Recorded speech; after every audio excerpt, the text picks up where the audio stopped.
for the last session, for bearing through all the morning sessions, and hopefully this will be a productive session.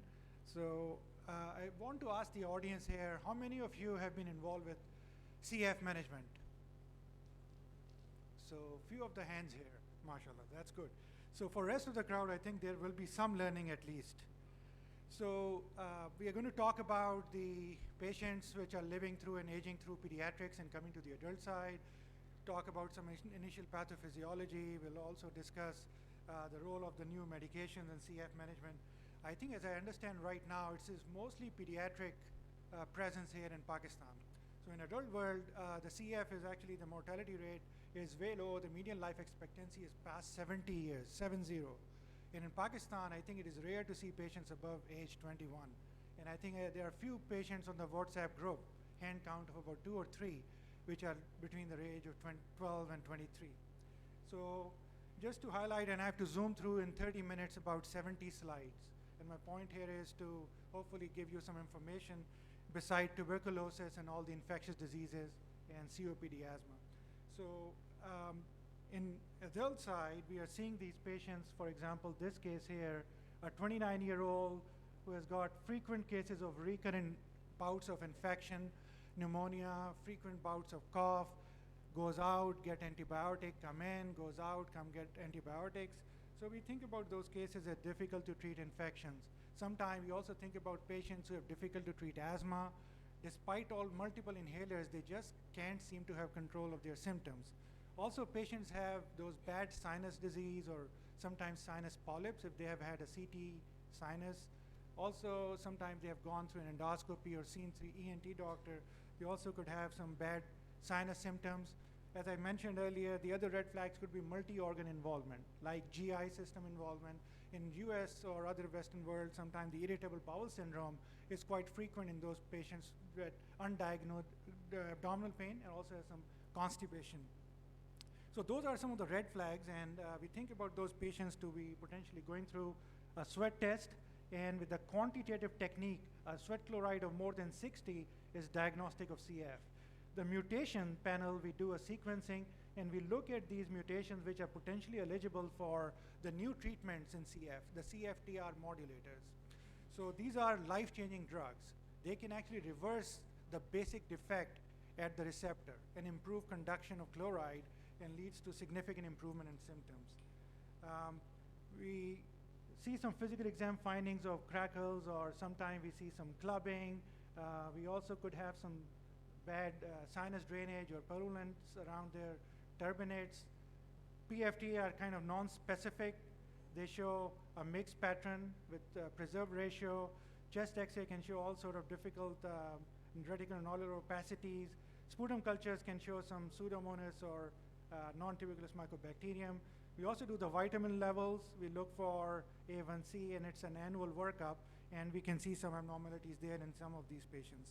So we try to come out with a differential in these patients. Could they have a late diagnosed CF? Can they have ABPA? We diagnose that based on the IgE. This is something that can present, which is not diagnostic of CF. Like if they have sweat chloride between 30 and 60, they have one gene, and they still have the spectrum of disorders of they have bronchiectasis or they have one organ involvement. So they are managed under the CFTR-related metabolic syndrome.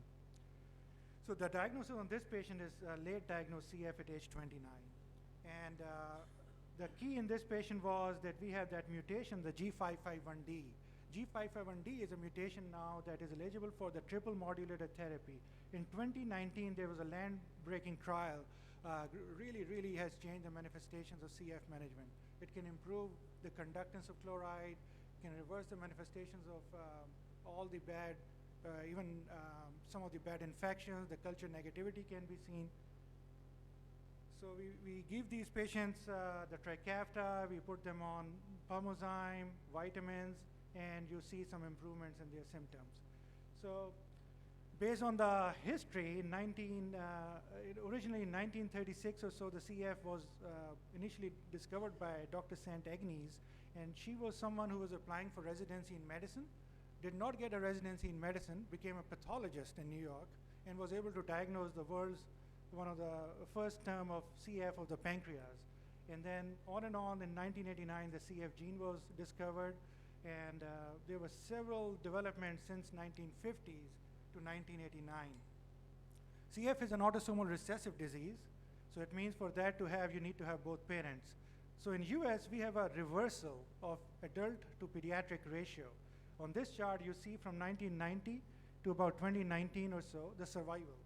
And we see the survival is so improved in Western world that it is about 65 to 35% right now. So about 35,000 patients are in US. About 105,000 patients of CF are in registries across the world.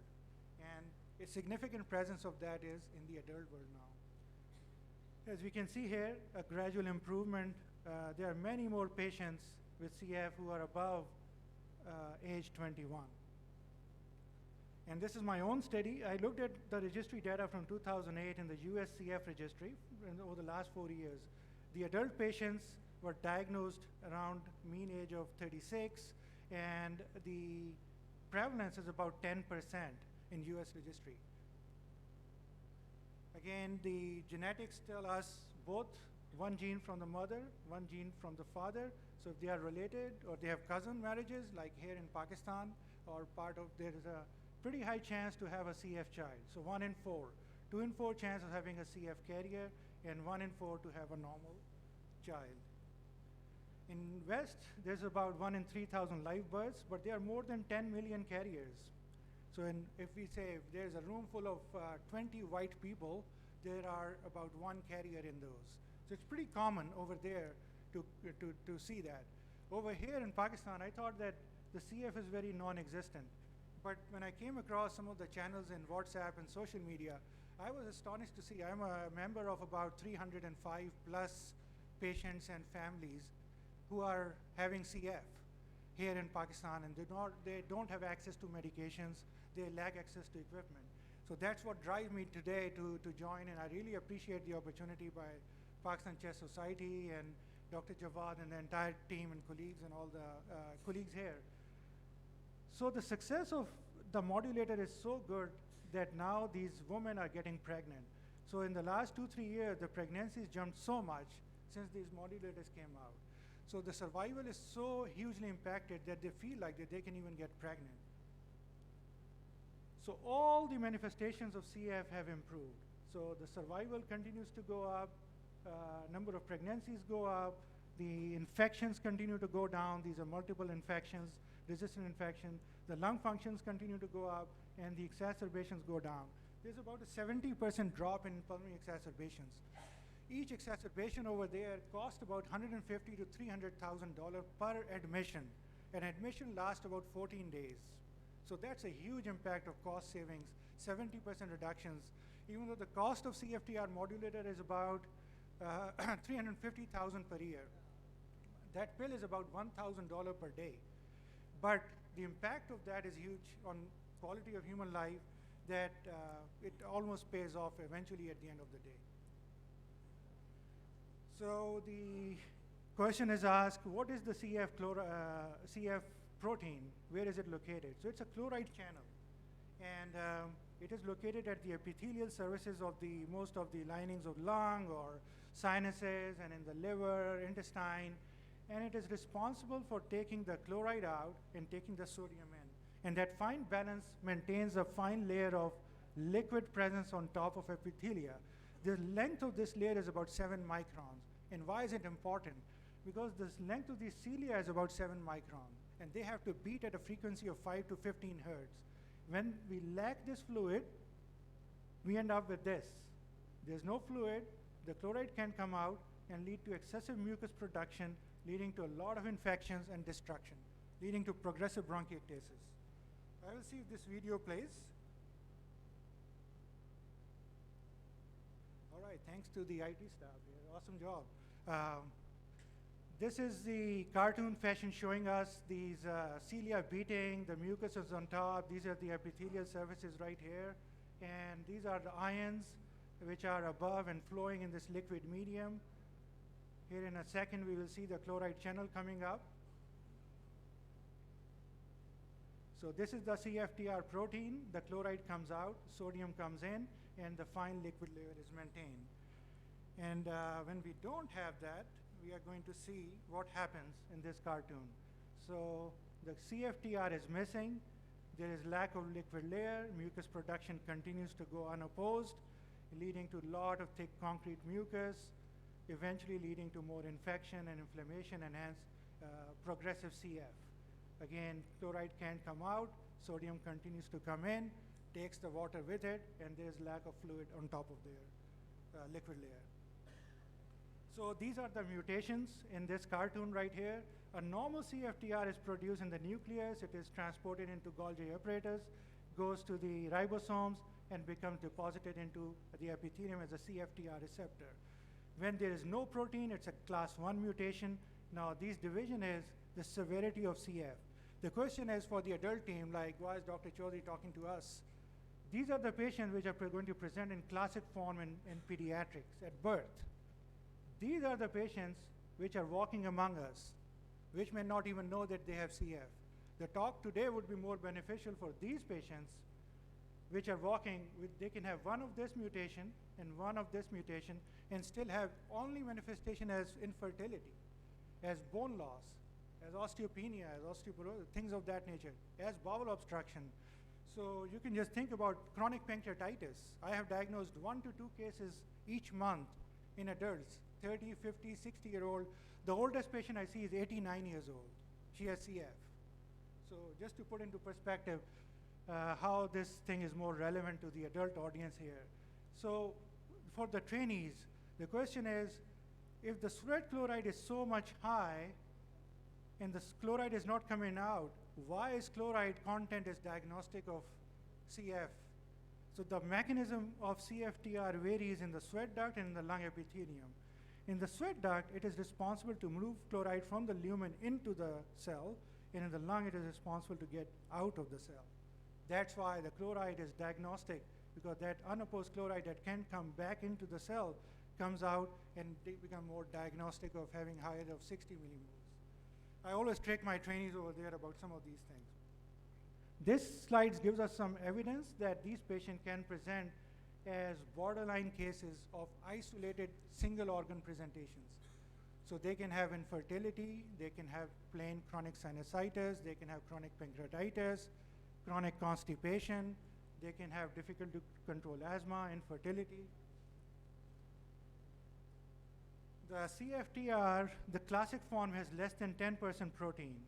When it is, protein production goes up, more than 10%, a variety of CF presentations can range between the protein production of 10 to 50%. That's where the adult presentations lie. So the classic form, they have pancreatic insufficiency, they can have CF liver disease, sinus disease, 85% have lung problems, 10% have GI problems. And isolated non-classic presentations more in the adult world as single organ manifestations. So the lack of chloride, again, from the med school onwards, I was fascinated from Robbins, like how a lack of chloride can lead to significant damage downstream. Again, all the pathways that I just mentioned. Typically involves upper lobe, more so in the right upper lobe, cystic advanced bronchiectasis, both lungs, and ratio is preserved, normal spirometry, can have some mild impairment in DLCO with some normal lung capacity. This is the extremes of the version. We don't necessarily see this anymore. And this is the bronchoscopic versions where we can see some purulence. This is the autopsy or sometime in the lung transplant. When we do this, we see these patients with having very clogged, almost equivalent to a lung abscess. Requires about 14 days of average IV antibiotics for each exacerbation. Again, areas of air trapping. Here, the question is, any volunteers here want to talk about, the teaching point here is, look for the mutations, and mutations can lead to significant improvements. So both, you can have, the weight can go up, the sweat chloride will go down, the lung function will go up. So the correct answer here will be D for this patient who's 18-year-old when you look at these mutations. These were the past treatments or the way in the past what we used to do. We would give these patients devices for airway clearance like vest, aerobica, PEP devices, deep breathing techniques, etc. We'll put them on some mucolytics like pulmozyme or DNAs, hypertonic saline, and some of these other oral drugs, pancreatic enzyme. The whole focus was that over decades of focused recovery of lung function, we would follow these lung function like a hawk. I would spend hours and hours. It was like, just do not let this FE1 go down even 1%. The patients are in it like equally as I am in it. So we have to follow them every day, every minute. FE1 of 1% drop. I mean, this patient is going to lose 1 to 2% per year if it goes unattended. Why is this survival gone up? Because of the pediatric and the adult colleagues have not let this lung function go down. They have treated those exacerbations and monitored their lung capacity aggressively. That's 90% of the management of CF that has been happening over a decade. Now, they are harvesting the fruits of these benefits. What they did for 50 years led on to now this, the modulators. So these modulators have now made them have wellness checks. So they don't even have the needs to have admissions or IV antibiotic. And now we are actually looking into the gene therapy, the CRISP technology. So there are different class of CFTR modulators. They can be potentiators, correctors. They act at the basic defect. And again, the cost is very high, but it is very effective. This landmark study from New England Journal in 2019 changed the outlook of CF management across the Western world. I think most of the West has these therapies. Unfortunately, some countries like Asia, India, or Latin America still lack these. I think Argentina is making it in South America.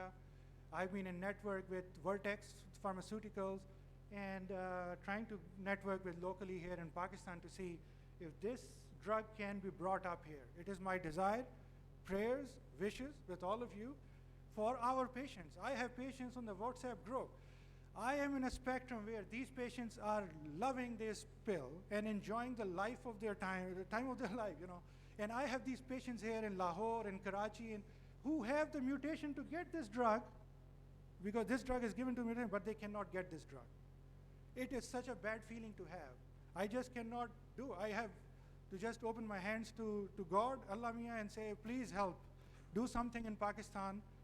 1 to 2 kids are dying with this disease. Well, what can we do? I mean, we just can't sit and wait and let these kids die. I just can't. I have to do whatever I can. I've raised my voice to the CF Foundation. I've raised my voice to the UK CF Foundation. I'm working with local colleagues, Dr. Irfan, thanks to Dr. Tala. They've brought me in contact with the extreme knowledgeable leadership here. So we'll try our best to do whatever we can to bring this forward. I think we can do better, inshallah. And this is one of the pills that came out in 2010. It acts at the gating panel. It came out around there, which improves the conduction from 10 to 30 to 40% on the protein. This is the series of therapies from 1950s, thank you, 1950s to 2010. So gone were the days when enzymes came, the antibiotics came, the devices came. But imagine where is Pakistan in here? I think my knowledge is that we are in 1950s of US. We do not have any of these treatments. So what can we do? We have these patients, but we don't have the therapies. We don't have the equipment. So this is how the FE1 continues to go down if we do not pay attention and do not follow these patients. Again, this is for trainees to see which has not been shown to be effective in CF. Is it hypertonic? Is it mucomist? Is it pulmozyme? Or dry powder mannitol? The answer is B. Mucomist has not been shown to be evidence-based. There is evidence for the rest of the therapies. So again, I touched base on the evolution of treatments. This is the trial where the pulmozyme was shown evidence. So back in 1992, the publication was in 94. Once daily pulmozyme significantly improved mucus breakdown, blocked airways, and improved the improvement of airflows. This is thick, stuck mucus to the airway. It becomes more liquefied and easy to expectorate. This is the table salt or hypertonic. The story behind it is New Zealand surfers in Berry Reef, Australia. They were surfing and they were inhaling this salt air. The salt air was going in their lung, and they were, when they came back to their clinicians, they noticed benefit. That discovery of salt air, the ocean air is about 10% ocean salt, led to the scientific development of the 7% saline. It is a small improvement in lung function, but huge improvement and very cheap. My understanding is it is available in Pakistan in some format. So again, trying to see what we can do to improve the various manifestations of the disease. Now we are diving into inhaled antibiotics. And currently we have Toby, inhaled aztreonam or Caiston. If you have Pseudomonas, so if we do a first culture, I was talking to my colleagues earlier, and if we have that Pseudomonas in the first culture growth, we don't know when it is. If it is non-mucoid on the culture, the microbiology technique is good. You can eradicate it on the first growth. We can improve the life expectancy if it is growth by giving them a course of inhaled Toby or giving them something like oral Cipro for 14 days. And then if you can eradicate it, you can make those patients live longer. If we cannot do those, then it will be a chronic suppression afterwards. If they have more than 3 exacerbations, the idea would be to add inhaled antibiotic, or we can also add oral azithromycin if they have more than 3 exacerbations. So Pseudomonas is the key because it can improve mortality and outcomes. And again, avoiding that mucoid Pseudomonas, which is going to be difficult and non-eradicatable, will be the key. Act early, recognize that Pseudomonas, and eradicate it. These are the trials of inhaled antibiotic, which led on to improvements on FEV1 about 10 to 12%, and then eventually you do it in 28-day cycles. 28-day on, 28-day off. 28-day on, each time you do it, the FEV1 continues to go up. The mortality improves. 10-year mortality significantly improves with inhaled antibiotic. So not only eradicate, also use in those patients who have chronic Pseudomonas to suppress it. So when you have asymptomatic CF patient with first isolation, again, this is the concept of eradication. How do we eradicate? Do we use inhaled Toby? Do we use Cipro? Do we use it for how long? And some of this is right here. So if you do one single course of inhaled Toby or a single course of oral Cipro, if you are able to eradicate it, you will be able to as good as doing multiple courses. So no need to repeat it. If more than once you are successful in eradicating, no need to keep repeating it. These are some of the studies done back then in elite trials in which different 3 cycles were done, 2 cycles were done, or with an alternate period, and there was no difference if you do a single cycle or 28-day inhale versus 56-day cycle. They also combined that with placebo and Cipro to see if adding Cipro would be any beneficial, and there was no benefit to inhale anti-Toby to Cipro to eradicate Pseudomonas. So my practice is just using inhaled antibiotic for eradication. We also do, now, this was the manifestations, the CFTR modulators. Now we are talking about the inhaled RNA. My site is a trial. We are doing inhaled RNA studies. And we also have this, the CRISPR technology, the gene editing therapy. And this is the pathway to cure. We don't know how frequently they will be given, but they can be given. Ultimately, if they are able to do the CRISPR technology like recently had it with sickle cell, we are able to cure this disease. This is really what an amazing job. People say, surgeons always say that we can cure people. Maybe IP people can say they can cure people. Medical colleagues could never say they could cure people. But now there are some diseases that we could actually cure. So in the short rush round, I think my point here would be, please recognize those patients in your clinics. Think about doing genetic panel for those patients that are rightly appropriate. Think about how we can try to bring on the genetic panel. It's a multidisciplinary team idea for this CF center. So you need a physician, a dietitian, you also need a nurse, a therapist. We also need the registry. So we need some data. We do not have any registries for CF or bronchiectasis, and it will be key to have some data to invite international colleagues for clinical trials. That's the only way that this disease, an expensive disease, can progress here. I'm very happy to collaborate with any colleagues here who are interested in developing into a CF center. We are trying to make it at Lahore and in Karachi and Islamabad. And I think the ultimate outcome will improve for these suffering patients and families. I'm happy to take any questions, and thank you very much.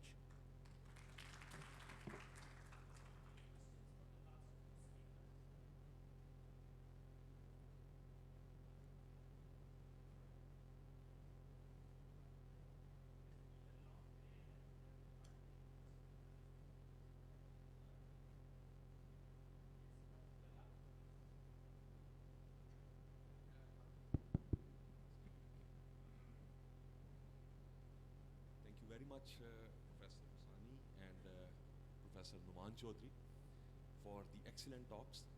I just have a comment. Cystic fibrosis is prevalent in Pakistan, and we do have patients who have bronchiectasis, but they have never been diagnosed to have underlying CF. I know many of the families whose children they have CF, but they were diagnosed elsewhere in the world, either in UK or US. And one of my class fellow has 2 children who has CF, and they are from Pakistani origin. Many of the patients, they are not being diagnosed, or many of the children, they die in their childhood. Once the diagnosis is not accurate, that is why I think many of the treatments, they are still missing, and the pharma industry is not interested to bring up all those molecules here in Pakistan. So I'm sure many of the adult patients with bronchiectasis, the idiopathic bronchiectasis, they do have underlying CF because they have never been diagnosed. We don't have the molecular test, we don't have the genetic tests, or the sweat test is also not routinely available. So if we make the improved diagnostics of many of the patients with bronchiectasis, I'm sure we'll find patients with CF, and then once the diagnosis is clear, then we'll start to think about various treatment modalities, and inshallah they will come up in Pakistan. Nauman is my class fellow, and he's very enthusiastic, and he contacted me, and I told him that we do have a lot of patients, but we do face a lot of problems in making the diagnosis and offering them the treatment. Even many patients with bronchiectasis, they do not undergo rehabilitation, or the sputum clearance techniques are not even available. The devices are not even available routinely to help them to clear their excretions and have a better survival. So I think Nauman has taken a great step. He has taken all the way from US to Pakistan, and he has given an excellent presentation. And I'm sure in collaboration with all of us, we being interested, and the Pakistan Chest Society, inshallah, we will be able to make the registries and to have further collaboration and to improve the outcomes in these patients. Thank you. Thank you so much, Tala. Thank you. Thank you, everyone. Dr. Nauman, can you very, very quickly tell the adult pulmonologist 1, 2, 3, 4, 5 which symptoms to point towards suspecting an adult patient with cystic fibrosis and testing him? And the other question is, which test would you prefer, the sweat chloride or the genetic test as one of them, or both? Excellent points, sir. So basically, the patients who have chronic cough and recurrent infections, so people who continue to have frequent infections, people who have repeated course of antibiotic. It's a multi-organ disease, so they have chronic constipation or GI issues. They also could have indigestion. Chronic pancreatitis, I don't know if there's a clinic of chronic pancreatitis. I diagnosed several, about 10 a year, from chronic pancreatitis clinic who are referred. There are surgeons who are doing pancreatic transplant in these patients. I said, please don't. Just put them on pancreatic enzyme replacement therapy. And we have saved them. We have been able to saving them the transplant. So chronic indigestion, chronic pancreatitis, chronic constipation, someone who has got symptoms of those with, someone who has got chronic nasal polyps or nasal drainage, sinus disease. And don't hesitate to ask about infertility. Just in this hotel, somebody dropped me off, and then they said, they heard that I was coming from US and I was a doctor. They asked me that, can I ask you if there's any treatment for infertility?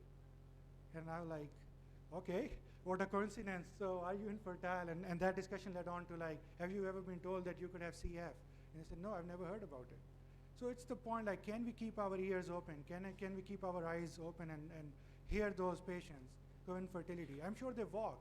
I was talking to some pediatric young colleagues, and she was mentioning that she's 84 patients, and how can I have a mind to think about these patients? So I don't know if it is a volume issue, but please play red flags. Just don't go out and look for everybody like this, but at least you will see them when you hear infertility, when you have chronic bone loss. Look at a DEXA scan and someone has got extreme bone loss at age 40. You know, why do they have it?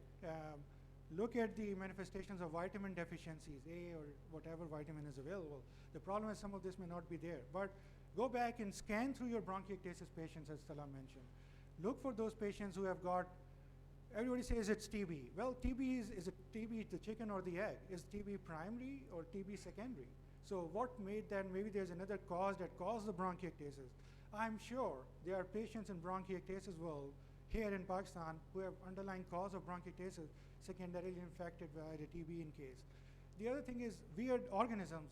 Pseudomonas is one, MRSA is another one, cultures. So doing those cultures, when you see those weird infections in bug in young patients, why do they have it? So I think that will be very important from those, working with chronic allergy or asthma colleagues when they come to your clinic. And then the diagnostic gold standard is sweat chloride. It is cheap, it is, if it is done accurately, it is very effective, it is the gold standard. So I will start. CF genetic is expensive. If people can do it, it is about $1,000, $1,200 for sequencing to sequence about 27 exons. The research lab, I mean, there are grants. I review some of these grants with the American College of Chest Physicians, $30,000 to $50,000. So if you have no grant comes from Pakistan, no application comes, nobody comes to the American College of Chest Physician meeting, network from those. So if this society grow and collaborate, there are opportunities across UK.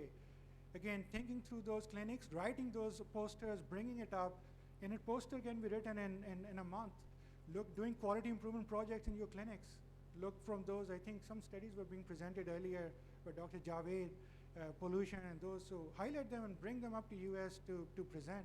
We have funds to make people come to, I can't promise, but if we have, we can pay for airline fare or day of stay, and then we get about 15,000 for the grant money dollar each year or for some of that, and I'm willing to push as a director 2 Pakistani colleagues who are willing to present a worthwhile study to promote the young trainees, because these 10 years for me it's going to be helpful and crucial.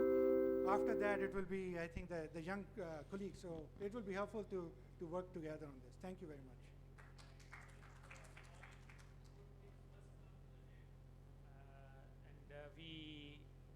I think would call it a day now, and there's some people can go for the tea, and there's a quiz competition next door.